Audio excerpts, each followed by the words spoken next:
এই তাড়াতাড়ি দাও, নাস্তা দাও, অফিসের সময় হয়ে গেছে।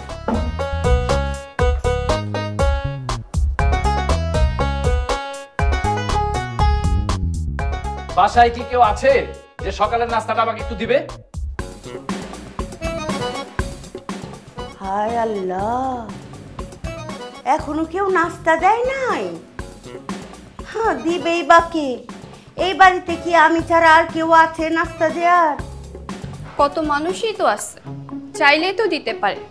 শুধু শুধু ছেলেটার কষ্ট দিয়ে কি লাভ? শুরু হয়ে গেছে না? শুরু হয়ে গেছে। সকাল সকাল তোমাদের দুইজনের মেশিন স্টার্ট হয়ে গেছে। প্রত্যেক দিন না এরকম জ্ঞান জ্ঞান শুনতে আমার সকালবেলা কিন্তু ভালো লাগে না। এখন কি আমি নাস্তাটা খাইতে পারবো কি পারবো না সেটা বলো। অবশ্যই পারবি। তোকে একমাত্র আমিই নাস্তা দিতে পারবো, দেখিস। খালি উনিই দিতে পারবে, আমি মনে হয় দিতে পারবো না। এই নাস্তা ব্যাগটা সর, ব্যাগটা সর। নে, আমি কোনটা খাবো? ও মা, ব্যাকুল ছেলে বলে কি? আরে যেইটা খেলে পেট ভরবে সেইটা খাবি। এই যে গরম গরম ভাত, টাটকা মাছের তরকারি, ডিম ভাজা, ডাল। মা, সকাল সকাল মানুষ নাস্তা করে, নাস্তা পেট ভরে খেতে হয় না। নাও তুমি এগুলো খাও। আচ্ছা ঠিক আছে, তোমাদের দুজনেরটাই খাচ্ছি। তুমি একটু দাও, আর মা তুমি একটু দাও। বেশি বুঝছো না বউ। মুরব্বীরা বলতো সকালবেলা রাজার মতো খেয়ে বের হতে হয়, যেন পেট ভরা থাকে। আর সকাল যদি ফকিরের মতো খেয়ে বের হয় না, তাহলে পেট খালি থাকে, ব্রেইন ওয়ার্ক করে না, বুঝছো? আর ওই যে গ্যাস্ট্রিক ফ্যাস্ট্রিক ছাতা মাথা হয়, তাই না রে? মা, এখন আর আগের যুগ নাই, এখন মানুষ অনেক সচেতন। আর তাছাড়া এখন বড় বড় ডাক্তাররাই তো বলে রুটি কলা ডিম দিয়ে ব্রেকফাস্ট করতে। রাখো তোমার কলা রুটি। হ্যাঁ, আমার ছেলে কি ফকিন্নির ছেলে নাকি যে শুধু শুকনা কলা রুটি খেয়ে অফিসে যাবে? সে কামাই রোজগার করে না? আল্লাহর রস্তে একটু তোমরা থামবা। আরে খা, ভাত খা, ভাতেই শক্তি, ভাতেই বল।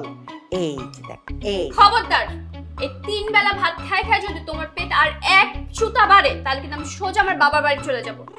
আর মা, আপনি কেন বুঝেন না বলেন তো? সকাল সকাল এত বল শক্তির দরকার হয় না, ডিম আর কলা খায় পুষ্টির দরকার।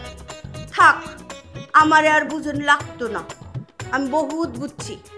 ঠিক আছে, খাওয়াইলাম না আমার ছেলেরে, আমার ভাত খাওয়াইলাম না, নিয়ে যাই। বুঝছি, হিংসা হিংসা। থাক, তুই মায়ের খাওয়ান লাগতো না। খাওয়ান খাওয়ান, আপনার পোলারে কোলে বসে গামলা ভর্তি ভাত খাওয়ান। আমার কথা কেউ শুনলে কি না শুনলেই কি? আরে কি খাবো না? এই এদিকে। জি ভাইজান। এই তোর রুমে কি কোনো খাবার টাবার আছে? হ্যাঁ আছে তো। কি খাবার আছে? কেন, আমি যেটা খাই ওইটাই, মুড়ি। ও মুড়ি, একটু নিয়ে আয়, আমি খাবো। আপনি মুড়ি খাইবেন? কি দেখাইবেন? আমি মুড়ি পানি দিয়ে খাবো, তোর কোনো সমস্যা আছে? যা তুই মুড়ি নিয়ে আয়। ও তাহলে বিজয় নিয়ে আহি। আরে ভাই, ভিজানোর দরকার নেই, তুই শুধু মুড়ি নিয়ে আয়।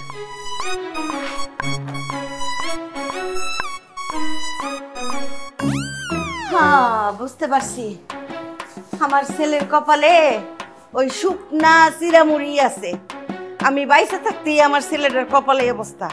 আমি মরে গেলে আমার পোলা মনে কোনো খাওয়ানি পাইবো না, না খায় মরে যাবো আমার ছেলে। যে কয়দিন বাইচে আছেন, ছেলেরে নিত্য নতুন মোরগ পোলাও রান্না করে খাওয়াইলেই তো পারেন। ও মা, দেখছুস দেখছুস রাশেদ, তোর বউ আমার একটা কথা মাটিতে পড়তে দেয় না, খালি মুখে মুখে সোপা করে। বেয়াদব।